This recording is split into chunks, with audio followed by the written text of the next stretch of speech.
You know, when you look at a truly magnificent building, like a skyscraper towering over a city, or even just a beautifully preserved historical house, your eye is entirely trained to focus on what's immediately visible. Right. Like we marvel at the architecture, the intricate glasswork, the bold paint colors, We look at the structure reaching up into the sky, demanding our attention, and we basically evaluate the entire building based completely on that visible aesthetic. Well, yeah, because that is the surface level reality we interact with, right? Yeah. I mean, we judge the structure by the parts of it that catch the light.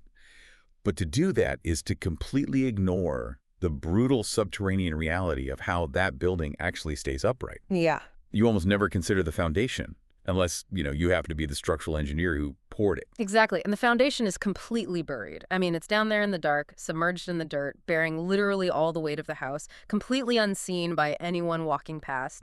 And yet, if that hidden foundation shifts even a fraction of an inch, the whole beautiful, shining structure above it cracks. Yep. It compromises the entire system. It collapses.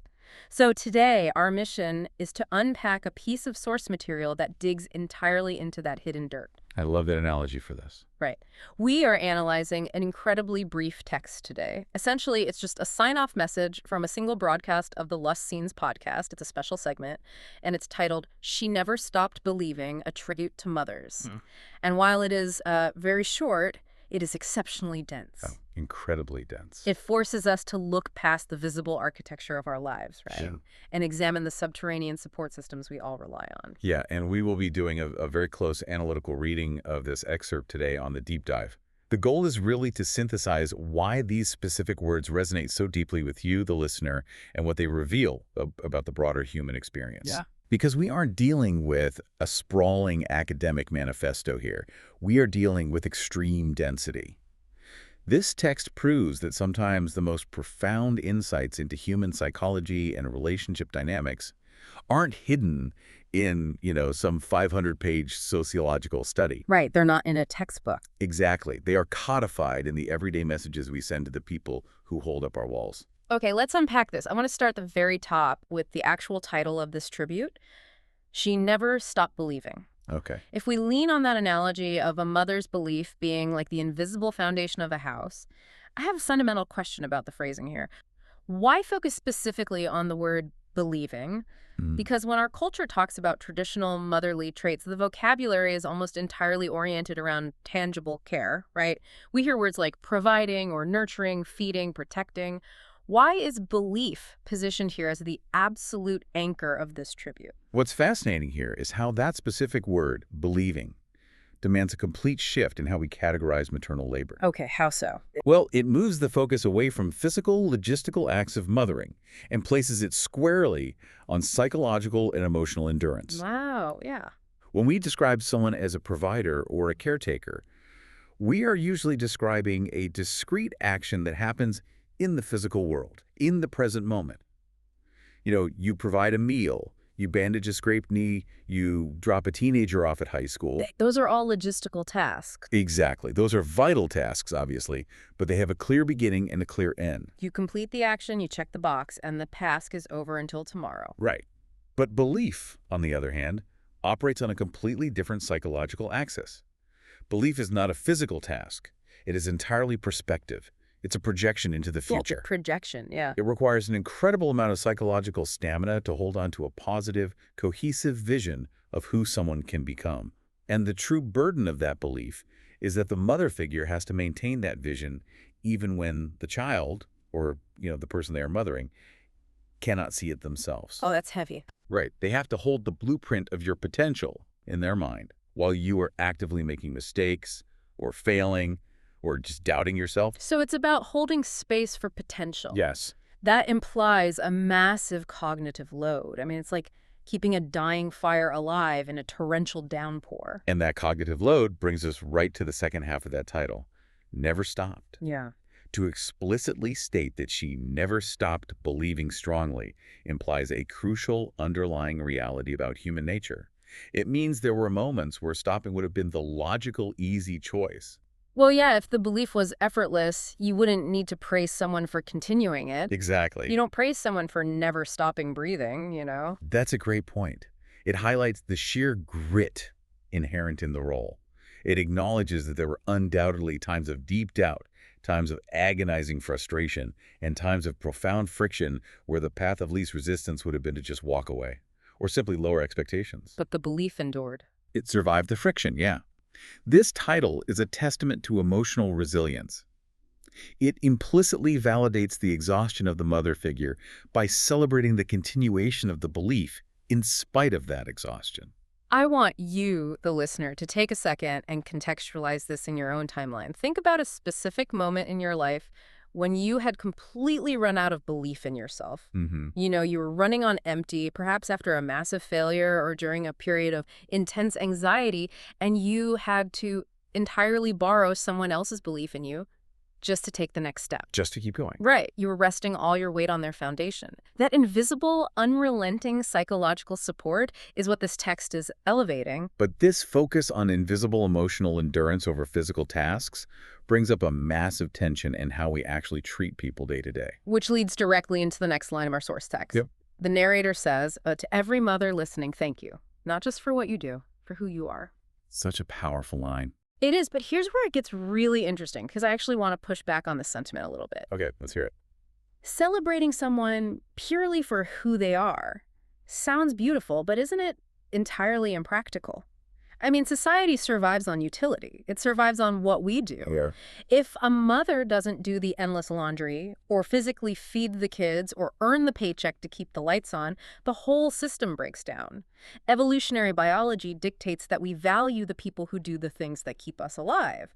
So are we really supposed to pretend that a mother's utility isn't the primary measure of her role? Your pushback highlights the exact cognitive trap the text is trying to dismantle. Oh, really? You are entirely correct that human survival relies on utility, and that evolutionary psychology conditions us to value people who provide resources. I mean, we live in a deeply transactional world. Very transactional, yeah. The psychological default is to measure a person's worth by their output. What have you done for me lately is kind of the invisible currency of most human interactions. But that is precisely why this line is so radical. It isn't arguing that the utility doesn't matter. It is arguing that gratitude based solely on utility turns a human being into an appliance. Wow. A human doing machine? Exactly. We praise them for burning out. We basically look at a mother and say, thank you for being a reliable vending machine of care. Yes, and when the text says, not just for what you do, for who you are, it is demanding a profound decoupling of love from service. It forces the listener to recognize a mother's intrinsic inherent human value. It demands that we acknowledge her inner life, her distinct personality, her spirit, and her individual identity as something entirely separate from her acts of service toward us. So it's giving them permission to exist outside of their job description. Yeah. Because if your entire value to your family is tied to your physical output, what happens when you get sick? What happens when you age and can no longer provide that logistical care? If your worth is only what you do, then you lose your worth the second you stop doing. And that is the tragedy of a purely transactional relationship. Yeah. Recognizing someone for who they are provides an emotional safety net. Yeah. It says that your sheer existence is worthy of immense gratitude, even if you never packed another lunch or ran another errand. It forces a level of self-awareness on the part of the listener to see the mother figure as a fully realized, three-dimensional human being rather than an extra in the movie of the listener's own life. It's a very uncomfortable mirror to look into. It really is. I want to challenge you listening right now to really audit how you view the people closest to you. Consider how often you evaluate the people in your own life, and not just mothers, but partners, friends, coworkers, based purely on their utility to you. Like, how often is your appreciation of them just masked relief that they handled a task you didn't want to do? Oh, that's a tough question. It is. Separating someone's intrinsic identity from their utility is incredibly difficult work. But once we establish that intrinsic value, that the essence of motherhood is this enduring belief in inherent worth, the source text takes a fascinating turn. Yeah, it does. It takes this refined definition and radically expands the boundaries of who gets to claim it. Yes, the dedication sequence. The text reads, "To everyone who has a mother, had a mother, or has been a mother to someone who needed one, today is for you." Such a beautiful rhythm to that. The rhetorical rhythm of that sentence is striking. It functions like a camera lens slowly panning out to reveal a much larger landscape. Right. Like it starts with the tightest, most traditional focus. Everyone who has a mother, that represents the present tense, the biological or legal standard. Yep. Then the lens pulls back slightly. Had a mother. That shift into the past tense brings in the reality of grief. It brings in memory, and it acknowledges those whose foundations have passed away but still support them. But then the lens zooms all the way out to capture a massive, unconventional landscape, or has been a mother to someone who needed one. If we connect this to the bigger picture, this is where the text achieves a significant sociological shift. It completely democratizes motherhood. Democratizes it. I want to dig into that concept. How does adding the phrase to someone who needed one accomplish that democratization? By adding that specific condition, the text explicitly removes the biological imperative from the concept of motherhood. It strips away the legal titles and the traditional family tree. Oh, interesting. It turns the word mother from a static noun, a title you were simply assigned by genetics or law, into an active verb. A verb. I like that. It becomes a chosen role, and it bases the qualification for that role entirely on action, love, and most crucially, necessity. Necessity. Because of the phrase, who needed one, it implies a deficit. Yes. Needed one implies a profound void. It implies a critical gap in someone's emotional foundation. The text is actively validating the people who looked at that gap, saw a human being standing on shaky ground, and consciously stepped into the void to become that invisible foundation. Wow. In sociological terms, this is recognizing the vital importance of chosen family.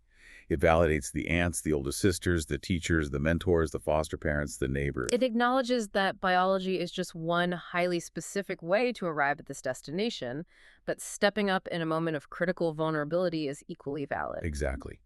It creates a space for unconventional family structures to feel seen and honored in a cultural context where they are traditionally overlooked. Yeah.